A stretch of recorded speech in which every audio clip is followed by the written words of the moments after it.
Today, let's collect Deadpool.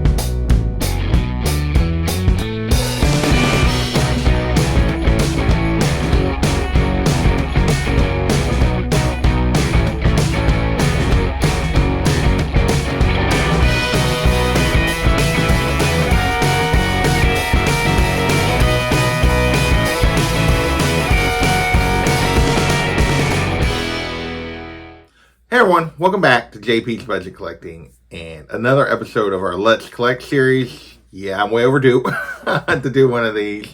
Today we're going to be talking about Deadpool, everybody's favorite Merc with a Mouth, originally created by Rob Liefeld and Fabian Nazizi. I'm probably pronouncing that wrong. I know I am. Back in 1991.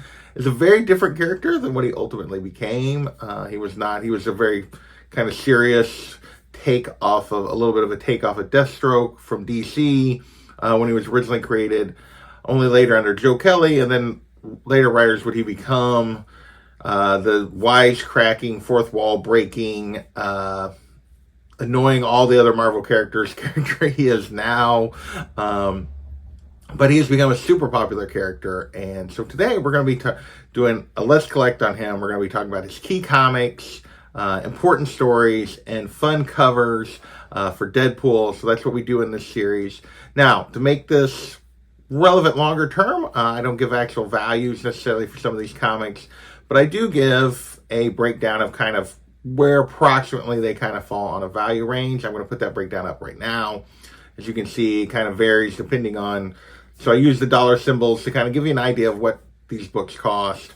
So, yeah, we're going to dig into Deadpool, and we're going to start with his key comics. All right, first up for the keys, we of course start with the first appearance, which is New Mutants number 98 from 1991. One of maybe the second most valuable Deadpool book. We'll get to a cover later that's more valuable, but great book from the early 90s that actually has value. His second appearance, X-Force 2, doesn't have very much value, but this is his second full appearance in comics, and a great book to have if you're collecting Deadpool. Next, we have Deadpool, The Circle Chase number 1. This is his first solo title, first limited series that came out in 93. This one definitely has a little bit of value that people chase. The second limited series was Deadpool from 1994. This one is a little more affordable, but in a similar range to that Circle Chase book. Next, we have Deadpool number 1 from 1997, his first ongoing solo title, and this is really when Joe Kelly took over as writer and really changed the character into the character we now know. Next, we have Deadpool -1 from 1997, and this was basically kind of a first initial attempt at an origin for Wade, and also set up the relationship with Vanessa. Deadpool and Death Annual number 1 from 1998 gives more origin as well as sets the groundwork for his relationship with Death. Deadpool 27 and 28 from his first series is really when he starts breaking the fourth wall. Most people say 28, but if you read 27, there's a scene in there where he kind of turns to the audience as well. Deadpool's 32 and 33 is kind of a shift on the origin. Is it really Wade? I think they've actually retroed this where it is for sure Wade. At this time, they made it like he wasn't Wade. And then the last key we're going to talk about is Deadpool 19, which is the first appearance of his daughter, Ellie Camacho. Okay, so those were 10 key comics for Deadpool. We stretched a little bit. It was kind of hard to necessarily... There's probably some others that others might think are more important than a couple of those I threw in there. But those are just some places to start if you're wanting to collect Deadpool. Next up, we're going to dig into some storylines. I actually got... Normally I do 5. Sometimes I do more. Just kind of depends. This time I'm going to do 6 because I have one that's just a single issue. By several different writers here. And I feel like the ones I picked kind of from, not all of these have I read, but just from other people's reviews and that kind of stuff. I try to pick a variety of the types of stories you get with Deadpool. So with that, let's dig into his important stories.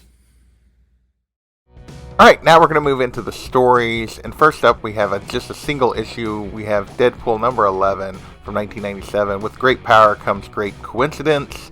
Deadpool is transported back to the pages of a Silver Age Spider-Man book. It's just a great take on where Deadpool was going with Joe Kelly and the humor. Next, we have Dead Reckoning, also by Joe Kelly. And this is basically Deadpool saves the world from eternal happiness. Basically, aliens are going to take away free will, but everyone will be happy. And Deadpool steps up and saves the day and does the right thing. Next, we have If Looks Could Kill. And this is basically Deadpool and Cable and their kind of buddy cop team up at its finest. And just if you're a fan of these two characters and them together, this is a place you definitely need to start. Next, we have Final Execution, Uncanny X-Force 25 through 35, Rick Remender, and this is really the basis for a lot of that Deadpool 2 storyline where he's trying to save a kid that's supposed to be have a terrible future, but Deadpool stands in the way. Next, we have Deadpool Kills the Marvel Universe, just a very popular alternate universe story where Deadpool basically has to save the universe by destroying the universe, and just a violent alternative story that a lot of people love. And then our last story is The Good, the Bad, and the Ugly. Deadpool Volume 3, 15 through 19 by Jerry Duggan. And basically somebody is stealing Wade's organs while he sleeps, and it goes back to all the weapons programs, so Logan and Captain America get involved. Alright, so those were the story arcs or stories that we, for Deadpool, that would be a great place to start for you if you're digging into the character. So with that, all we have left is covers. Now, normally I do 10 fun covers. Occasionally I throw in some bonus. Occasionally I maybe have somebody else join me for it.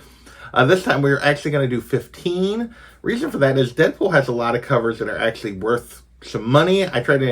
So while some of those would not have made my choice for my favorite 10, I ended up putting them in just because they're important from that standpoint, as they're highly sought after covers. So there's a few of those, plus several that are just my favorite Deadpool covers that are just kind of fun, that aren't necessarily worth a lot, that you can also get in there. So nice mix. These are not in order of what I think is the best cover. These are actually in chronological order from oldest to newest in terms of when they came out. So with that, here are our fun Deadpool covers. Alright, now we're going to move into the fun covers for Deadpool. First up, we got Wolverine number 88 from 1994. This Adam Kubert cover is one of the more well-known Deadpool covers, and one that definitely goes for good value. Next, we have Deadpool number 65 from Volume 1. This Udon Studios Alvin Lee cover, just a classic cover that a lot of people chase. Next, we have the first one I kind of picked out that wasn't more well-known, and this is Deadpool number 19. I just love Spidey kicking him in the face. I just think this one's really perfect humor for Deadpool. Next, we have another fairly famous and popular one, Amazing Spider-Man number 611. The Scotty Young cover of Deadpool and Spidey is one that's super popular. Scotty's the only artist that gets two covers on our list, and he also gets the What If Venom Possessed Deadpool, because it's another book that's worth quite a bit of money, and I felt like I should definitely include somewhere in this list. Next, we have Seeds number 3. Remember that big money Deadpool book I was talking about earlier? Well, this is it right here. The book that most people chase. This J. Scott Campbell cover is a ghost and goes for big money. Next, we have Deadpool Merc with a Mouth number 7. Another very popular cover that's on this list because of its popularity and because it goes for good value. Next, we have Deadpool number 54 by Dave Johnson. I just love this one. He's buried alive in his casket, and he's just hanging out quite happy, and he's not too worried about it. Actually giving him some free time. Next, we have Deadpool Illustrated number 1 by Mike Del Mundo. And all of these covers for this Illustrated series are him taking on classic novel characters, and I just think they're all great.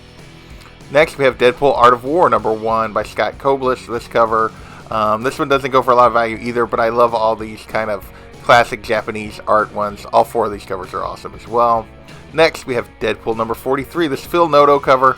I feel like it just sums up Deadpool's place in the Marvel Universe perfectly. He's always in the background, always being annoying. Next, we have this Gabriel Del Otto cover of Deadpool number 1. This was a IG store variant that also goes for good value, and just a great action cover for Deadpool. Had to include at least one like that. Next, we have Deadpool vs. Old Man Logan number 3. This Declan Shalvey cover just again sums up Deadpool and Wolverine's interactions so well. Next, we got my thumbnail for all of this David Nakayama Deadpool on the unicorn. Just a classic Deadpool bit and just a great cover.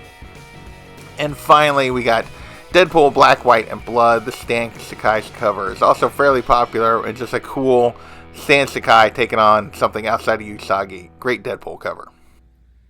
Alright, so we've done the key comics, the important stories, and the fun covers for Deadpool. I want to thank you guys for all hanging out and watching with me. Hopefully you found, if you're a big Deadpool fan, hopefully you found something new you didn't know about that you can go out and pick up. If you're just getting into the character, hopefully you can use this to know what to go after. With that, I want to thank you guys for watching, and we will catch you next time. Later.